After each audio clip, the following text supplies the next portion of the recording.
Welcome to SciTech Culture with Steve Kern and Ben Warner, where we examine science, technology and culture in the 21st century. Visit our website at scitechculture.com. All right, so it's good to be back after a brief break. We're busy guys, so we got to get onto these things. But good to be back, Steve, and we're going to delve into AI again because every week brings up a new story to tell, doesn't it? Oh, especially while we're away, Ben. The world doesn't sleep, and neither does AI. It's all happening. Absolutely. But before we get into that, had a little bit of an issue with macOS after our last episode. So I recorded it, thought it was all good, and then I ran into this problem where the magnetic mask tool in Final Cut suddenly generated errors. Essentially, it generated transparency. A transparent line through both of us when I was trying to apply the magnetic mask tool, which it never did before, which I then attributed to this must be a bug in the new version of macOS that's causing it. So then I went through a whole bunch of sort of how do I get around this, and at first I thought I'd try my iMac, but that was out of date and too old because it can't run the current version of Final Cut.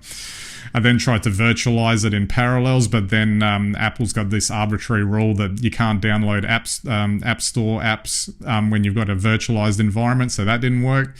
And then I eventually settled on setting up a new partition on my MacBook and installing the previous version of macOS.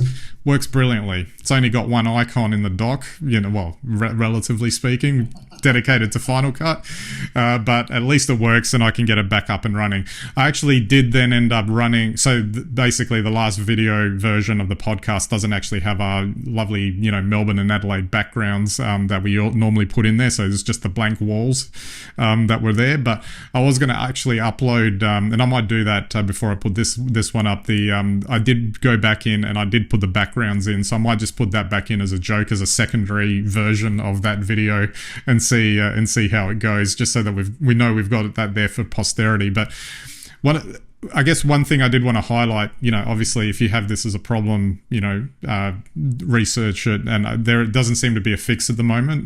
There hasn't been an update from Apple yet that seems to have addressed it, so I'll still keep doing this. What it does highlight, and maybe I should have thought about this a bit more cleverly than what I did, which was when you're doing with a production workflow, and not that this is a massive production workflow, but if you're relying on something specific, think twice before updating the operating system, especially when it's still new, because usually kinks like this get ironed out over time. But if I was running a video production business, like a really full-on one that required, lots of videos to be produced, I'd probably be very unhappy right now with that. And I'd probably would learn my lesson and just not update. Yeah, I'm totally hearing you, Ben, but this is good news and happy news for me. I'll be petitioning the drive, I'll be putting Snow Leopard on, and I'll be going back to Final Cut 7. The good old days. Crank out that old iMac you've got and just use that, really. Oh, still do. Don't worry about that. Absolutely. All right, so we're going to talk about Sora 2 now, which was just released, AI's video generator. And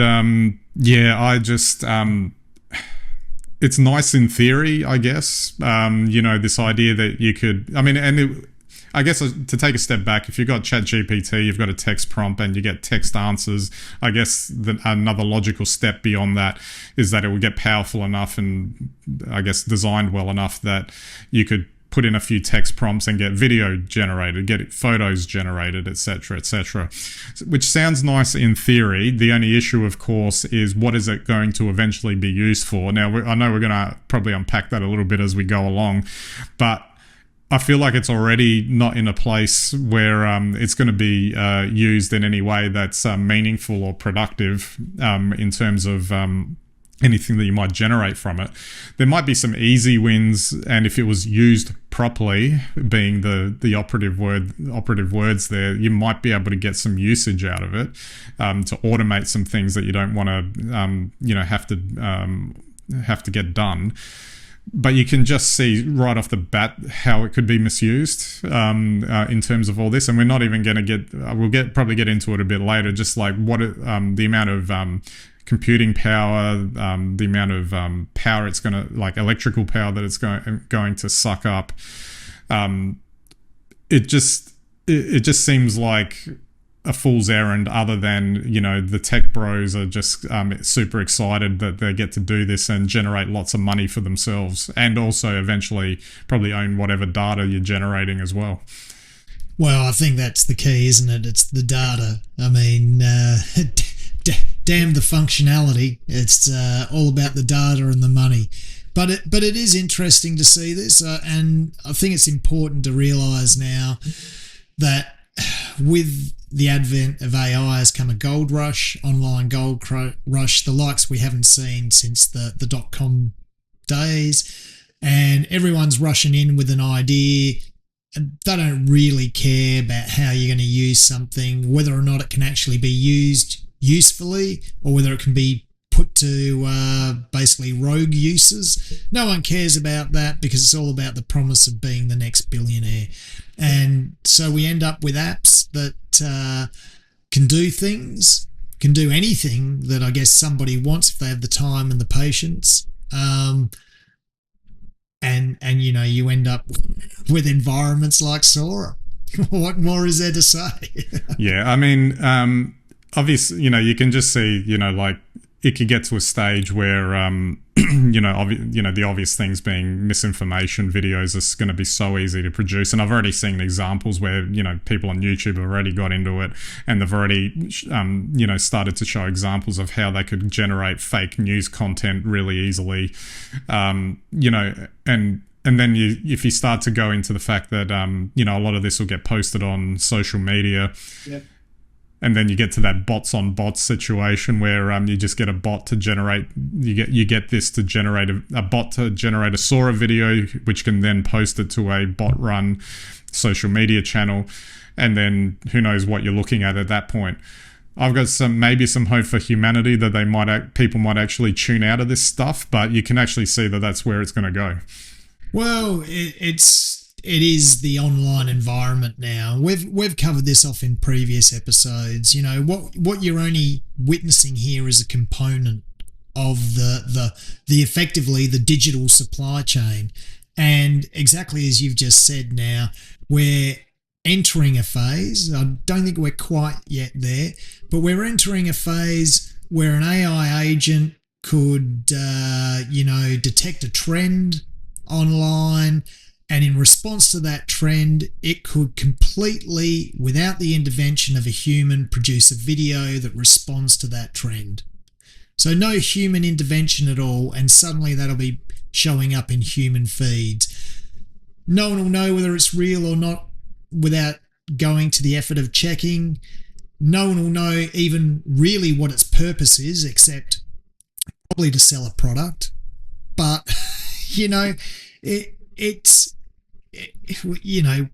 we can talk about how bad this is. The other thing it could be doing is it could be undressing you and sending out, Christmas cards to friends. It's who knows where this will go, but I don't think people realise how little control we have over this collectively. You might feel in control using an application like that when you use it, but you have no control over how others use it, and even how it does its job. It just interprets what you say. So I think there's certainly some very interesting and I think unexpected outcomes that we'll see come out of environments such as Sora. One other thing that I did want to touch on was just this idea of, which again I think we've mentioned before, about throwing spaghetti at the wall when it comes to AI, and this potentially might be another example of it. But it's just that differentiation between useful applications of AI versus whatever this is, and I think we touched on this before we started recording before, is that if it's for entertainment, that, or that even sounds like it would be nice. But if it's for those purposes, it's going to quickly circle down the drain. But if you actually to put AI or those large language models and that compute power to use, solving scientific and medical and other problems that are really why. I'm sure that's happening. It's just that it doesn't get the airtime. It's things like this that seem to do it. And if if these tech companies are just throwing everything at the wall to see what sticks, it would seem to lead to a point where either it's unsustainable or some sort of correction might have to happen, just to shake everyone up as to this is what we really should be doing. Yeah, well, I think what you've just said sounded a lot like what happened after .com. Exactly, like some sort of and it hasn't been around for that. I mean, if you think about the amount of time that it's been around, time frames probably match up, in terms of the bubble creation territory there. Oh, look, absolutely. If you think about back to .com, there were people promising, 4K video on 64K or 56K dial-up. It was never going to happen. It's happened today. Out of the ashes of that, and I think we might see a little bit of that with some of these AI environments. But I guess the biggest concern is that it's not just removing a human out of the creation. Very soon it'll be removing humans altogether out of the loop, and that just means that there'll be no human intervention in content creation, or a certain sector of content creation, I should say. Actually, that's probably a nice point to then now segue into our next topic, which was the Tilly Norwood, who, for all intents and purposes, you look at her website, looks like a stand-up actress, but until you discover she's a completely AI-generated figure. And of course, this led to quite a big brouhaha from Hollywood, etc. I think it must have been about a month or so ago, and probably they're still concerned about it. Very professionally produced website. She looks like a real person. Great, demo reel thing that she had there. All AI generated. Obviously leads to the question, okay, so now we can replace, the thing goes straight to actors in films, but it could be anything. It could be, for ads or for TV shows or for whatever capacity you would need a human being to stand in front of a camera and do something. It just set off a whole firestorm of, backlash in terms of that. And again, I feel like it's similar. It's like, oh, we can do this, and then, they're wondering, but what's the impact of this sort of thing? Yeah, it's interesting. I mean, Max Headroom was 40 years earlier, and it's exactly the same as this. In fact, maybe even Max Headroom was better executed because there was human intervention. Look, I don't know. I take a much lighter touch on Tilly Norwood. My personal feeling is that it's actually a product that will have quite a short lifespan because the range is limited, to what AI can deliver. We all marvel at, the quality. We all marvel at how well her lines are written. I mean, that's no different to a late night hosting on TV. So there are aspects I think that we can, probably identify with and probably even enjoy at this stage. But,